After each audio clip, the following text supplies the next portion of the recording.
I have recorded this intro probably 30 times at this point, but this is what we're settling on. Today, I'm going to give you what I see as the great things about this game, the good things about this game, the bad things about this game, and the worst things about this game. I want to get all this information out to you so that you can make the decision on if this is a game that you want to purchase, play, when it launches tomorrow. Now tomorrow. We're right on the eve of this. I will also be live almost all day at twitch.tv/respawntv. If you want to stop by and see the game in action, then you can go there and see it all day today. Slight disclaimer as well, if anything changes from now to when the game releases, I will make sure to put out a separate video. I will attach it to the comments down below. I'll put it in the description. So if anything does change, you'll be able to see updated information when it is available. I'm going to start off with what I think is the greatest piece of this game, and that is the gameplay. Feedback was provided from the preview, and from that feedback, almost all of the things that were provided did get somewhat updated for the actual full release of this game. One thing that was found is Red Fast was kind of back. That has now been adjusted. Dispersion rates have been made a little bit harder. You can kind of get in a little bit more trouble off the tee. You can get into a little bit more trouble on your approach shots.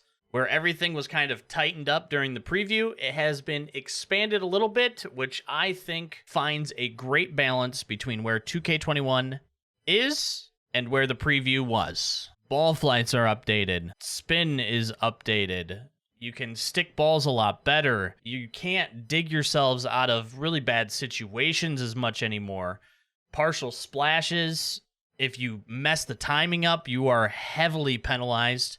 Partial flops as well, because there was a little thing with the flop where you could kind of stick it almost wherever you wanted. It kind of just became a splash shot. That has now been updated where if you very fast or very slow it, you pretty much flub it. The spin has been decreased a bunch, although I think it could probably be decreased even more. Partial pitches feel good. The putting feels good. The power meter now matches a complete 1-to-1.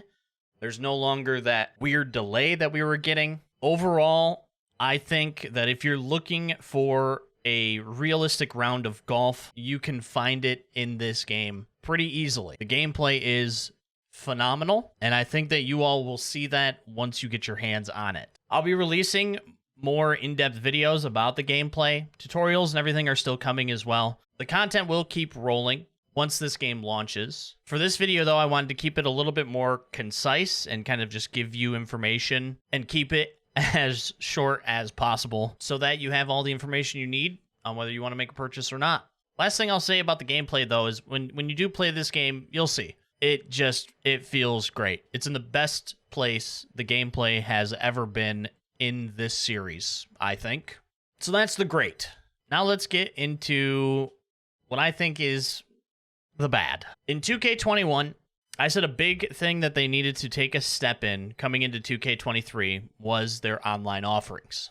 Now, during the preview, didn't have access to the online, so didn't know what the online was going to entail. There was some speculation about, it's just going to be 2K21. They're just going to copy and paste it into 2K23, and that's what we're going to have to work for. I wish that was the case. It's actually worse. So this is the main menu that you're going to be seeing when you log into the game. Before in 2K21, you had a competitive section. It had in there, playlists for head-to-head. It had leaderboards, statistics, rankings.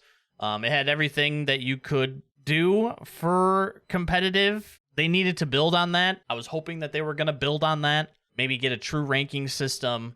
Update leaderboards, update it so that if people quit out, they get a loss, you get a win, there's stuff like that because there's things on PC that had problems with the overall competitive balance of everything. This year in 2K23, they've removed it entirely. There's no more competitive playlists, there's no more leaderboards, there's nothing competitively. The only thing that's here under competitive is societies, and that is it. That doesn't mean that they've removed online entirely. You can go over to a casual, and you can do an online match, and this is where you find matchmaking. It brings you up to this screen. You can add in players. You can play Divot Derby, Quick Match, High Rollers. It doesn't tell you how much the skins are. Head-to-head, teams, and wagers. And it just throws you into a match. Now, good thing about it is once that match is over, you can actually just select next match, and it'll just throw you into another match. Doesn't kick you back to the main menus. It doesn't do any of that. It just throws you into searching for your next match. That's nice. Divot Derby also still has how many wins you have. Once you get into the lobby, you can scroll over to users to see how many wins you have within Divot Derby. But this is the online.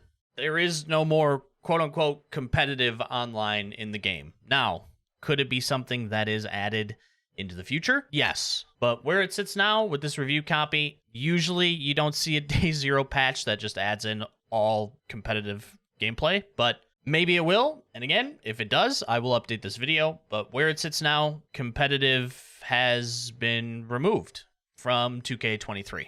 And if we go into societies, societies are mainly unchanged as well. You have your social, you have messages. You cannot delete messages again. So if somebody comes in here and posts some bullshit, you can't get rid of it. You have all of your events, you have your schedule, you have all of your statistics as well that will track. You have all of your members showing their handicaps and giving you the stats page to see, how many victories they've had, top 10s, 20s, all of that. In administration, you have your society settings, which are the same. You have pending requests. You can end the season. You can do difficulty restrictions. And the good thing about the difficulty restrictions, one thing that is good, they have swing input right here. So you can do open, swing stick, or 3-click. That's good. That is good. You can limit within the society what swing input you want to be used. And that is a very good thing. I'm glad that they did this, especially adding in the 3-click. It's not going to be something that everybody wants to play against, so you can remove that entirely. When setting up an event, you can also add in an entry fee. It goes all the way up to 10,000 credits if you want to. 10,000 credit entry fee. To be honest, I don't remember what it was in 2K21. It might have been that much.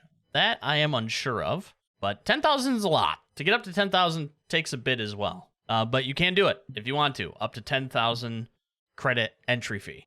Start and end date it's still the same. You can't set the actual time. I would have liked to maybe have where I can set the actual time that things end, but it seems to be the same time from the ones that I played while we were testing out. It seems to be the same time frame that you had in 2K21.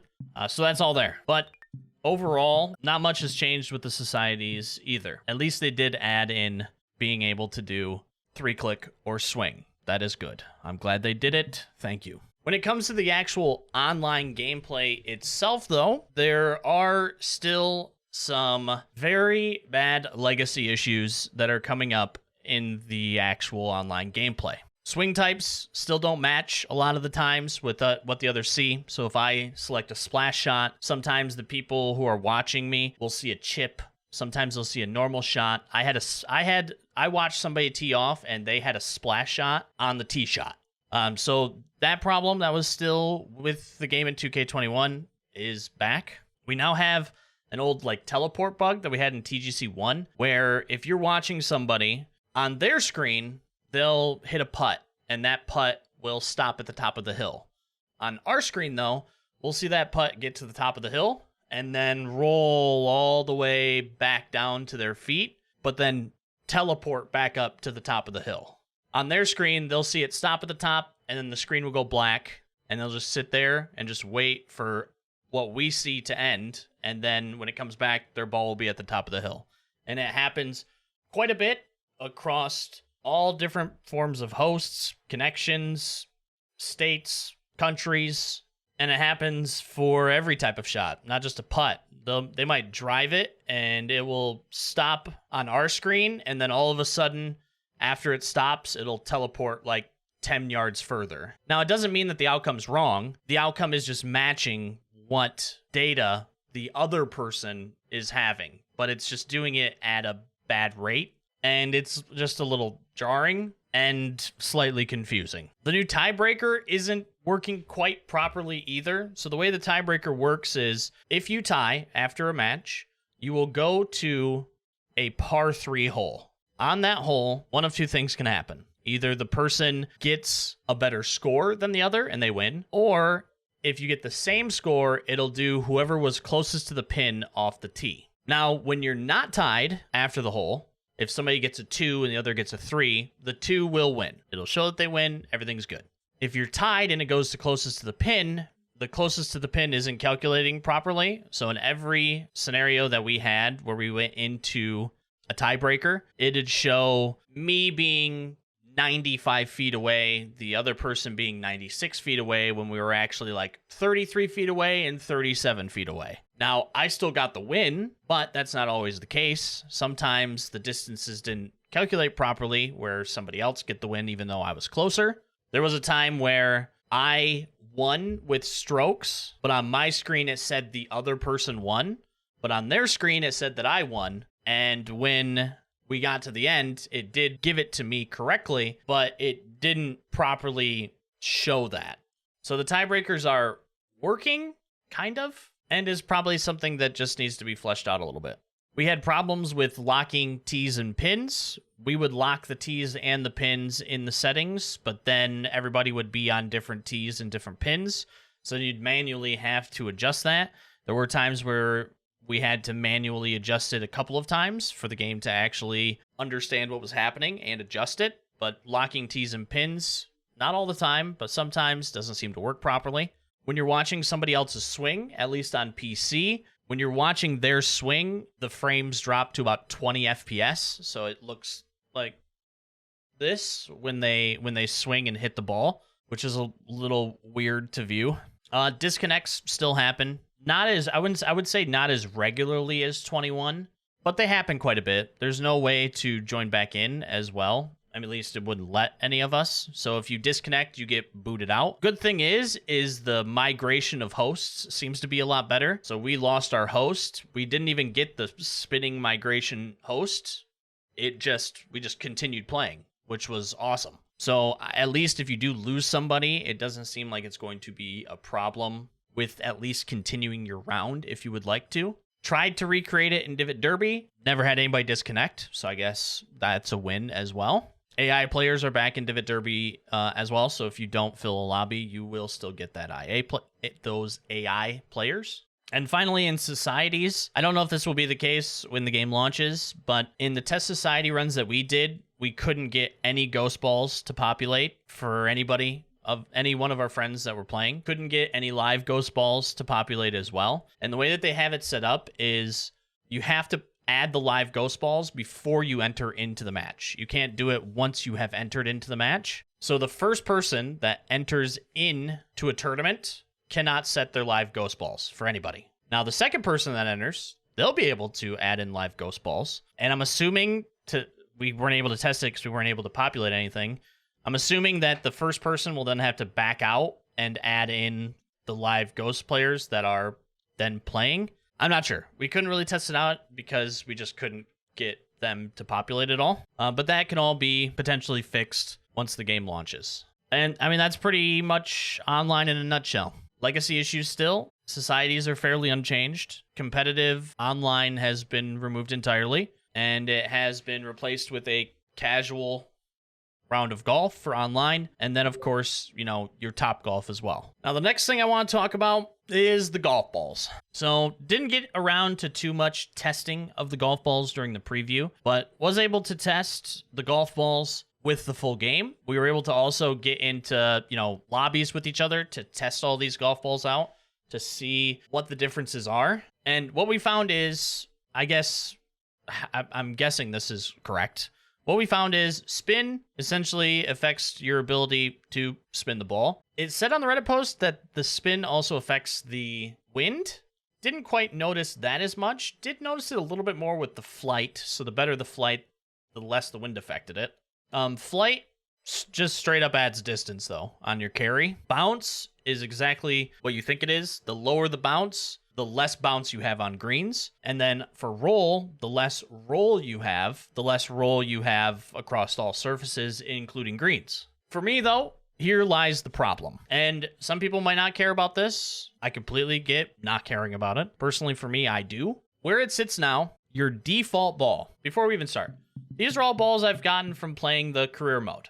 So you do get a bit. This is from the career mode. Some of it probably came from the Clubhouse Pass, I'm guessing.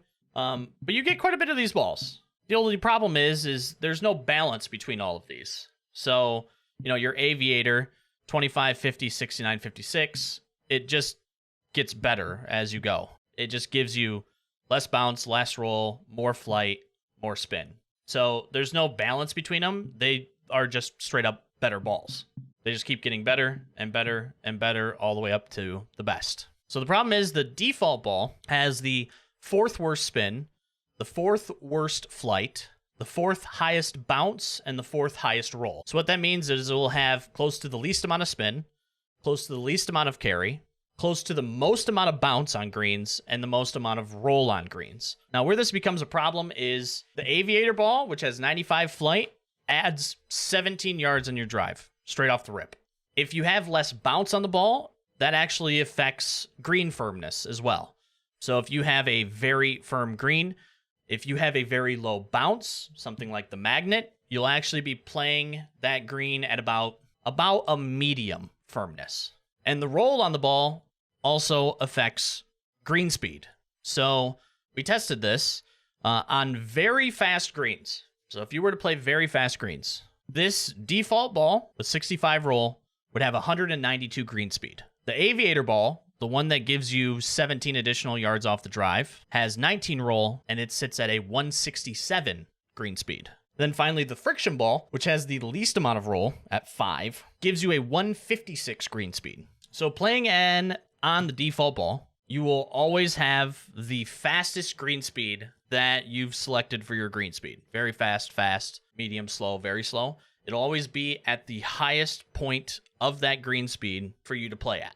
The less roll, the less the green speed is. And with the additions to like the rollouts on greens and all of that comes with the physics that they've updated, the less roll you have, the more of an advantage you have on the putting surface. So something like the Aviator, you kind of get the best of all worlds. You have less bounce, you have less roll, so your green speed is less. You get an additional 17 yards off the rip, and your spin is still better than the spin that you get for the default pack. If you have conditions where it's very firm greens, very firm fairways, something that maybe you would see during a tournament to make the conditions very hard on the participants, if you want to, you can use the Magnet, and you can play that entire course at about a medium firmness. Personally, my opinion on this, and I'll leave, you can have your own opinions. My opinion on this, it's very unrealistic. It's not golf. Equipping a ball isn't going to make the greens slower, isn't going to make the greens bounce less. It's just a ball. The conditions are the conditions. I also feel that this is slightly pay to win. Now, you can make enough VC to potentially use one of these balls every round, but that is all you will be spending your VC on. And I don't know how many matches it takes to level up your character as I go on. Right now, about every 2 rounds I play, I go up a level, which gives you your 200 VC. You get your 25 for playing the round as well. But once I get up to max level, is that going to be 3 rounds, 4 rounds? That I need to do more testing for. Where it sits now, though, I'm level 21. I've played this game close to 50 hours, and I have 575 credits. Now, a lot of that is putting on fittings. So for the first couple of weeks, month, these balls, it's going to be hard to keep up with them, to purchase them. More than likely, people are going to be using just the purple balls, or the blue balls, or the green balls, or just the common balls to play like rounds of golf competitively. Or you can just pull out the credit card and buy one of these if you want to. Or you can choose to not put any credits into fittings and just get the balls. You can do that as well. But this is where I sit with these ball sleeves. Now, I will say lots more testing needs to be done. I actually ran out of credits testing these balls, so I wasn't able to do even more testing. but I was able to do some of the green speeds. We did very fast. Fast greens, default speed was 159. The friction ball was 134 green speed.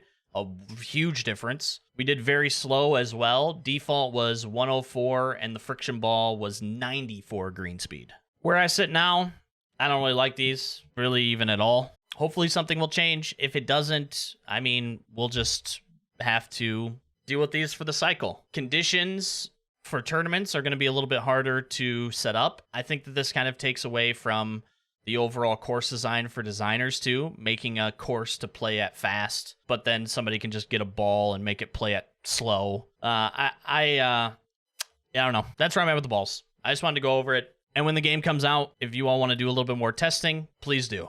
Well, that's the doom and gloom. Now back to some of the good stuff. Overall, audio is great. I have the commentary turned off. It just works better for videos, but the commentary is much improved.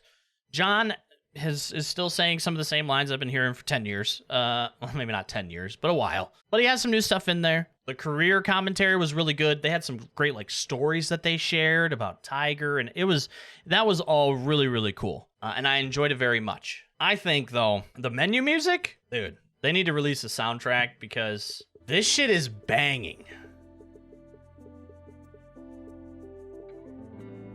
Oh!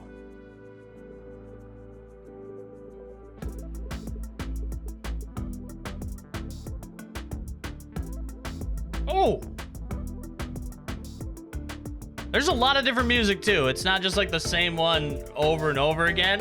There's a lot of music in this game. And it's really good.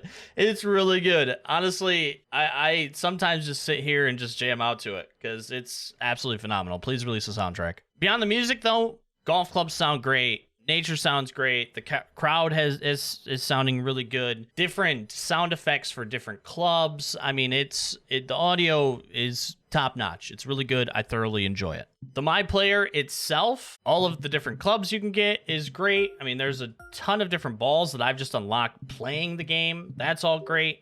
The fitting system, I actually thoroughly enjoy. It keeps the game completely fresh and new. Balancing seems pretty good. The way that they have it set up for the legend fittings is there's some fittings that add a little bit to all, but then there's some fittings that add a lot, but decrease also. So you can kind of play extremes. You can do adding a ton and decreasing from others, or adding a little for all. So possibilities for this, I still think, are endless. I thoroughly enjoy the fitting system. What I suggest is like just exchanging all of these. So you can actually come in, and I've just been exchanging up to the legend fittings is what I've been doing. So you can exchange, and you can come in here and put in 3 and upgrade it. So you can upgrade to a rarer higher, and it gives you just a random stat and a random like hybrid head or driver shaft. But you can also exchange it where you can choose, I want to exchange these 3. You get the same tier, but you can choose, I want it to be on the driver, I want it to be the shaft, and this is the stat that I want. And it will give you that stat. So again, lot of good grind, lots of possibilities. Everything seems fairly balanced, good. I'm excited to just continue this grind and getting all of these added onto the clubs. And I'm pumped to see where the fittings go. Apparel's good. I mean, hat, shirt. I mean, we got a cowboy hat. I bought this thing. I think it was $825 in the pro shop. I couldn't help myself. Yeah, here it is. I had to buy it. But you have all your featured items. This is like the Michael Jordan setup. You have all of your weekly items as well. You have daily items. I love all of this for the shop. It gets people logging in, gets something for people to work towards, although probably going to be spending it a lot on balls, so I don't know how you're going to be able to afford this, but it is all here. And I think it is good to get the community buying things other than just hoarding onto their coins. The big thing for me, though, is I'm doing all this grind. I'm building up my character, and there's no competitive to play. There's societies, but that's kind of tied to ball sleeves now. So how's that going to play out for the balancing of everything in a competitive setting, in a multiplayer setting in general? Like, how's that all going to balance out with each other? I don't know. It seems like I'm just grinding a character with not a ton to do. But I mean, if you're looking for a game that you can grind out, you can get your player more powerful, you can take it into my career, which is probably what I'm going to be playing a lot of today on stream. I still enjoy the golf. I'm still having fun with this game. I'll still play it. I mean, I'm a golf nerd. The gameplay is just so good. But when it comes to like you, depending on what you're looking for, this game may be for you, it may not be for you. I'm just here to present the information to you, leave you with making your decision for yourself. If you want to see some of these things a little bit more in depth, I have a video on the My Player where I go more in depth into the My Player. I have a video on the My Career where I go into a little bit more depth of the My Career. I have some Top Golf footage as well if you want to see that. I believe that Crazy Canuck 1985 is going to be going over to the designer on stream, maybe making a video of it as well. If you want to check him out, you will have all of that information too at your fingertips. This is all kind of the new information that I have though. Wanted to get it all out to you. If this was a video that you enjoyed, make sure to leave a like on the video. Think about subscribing to the channel as well. Again, if you have any questions, you can leave them down in the comments. You can come over to the Twitch stream at twitch.tv/respawntv. Again, I'll be live probably close to all day. Didn't get too much sleep last night, but I'll be live over there as much as my body will allow me. If you have any questions that you want to ask, you can catch me over there right now. Thank you for stopping by, though. Thank you for taking your time to watch this video. I hope you have a great rest of your morning, afternoon, or evening, wherever you are in the world, and I will catch you on the next one.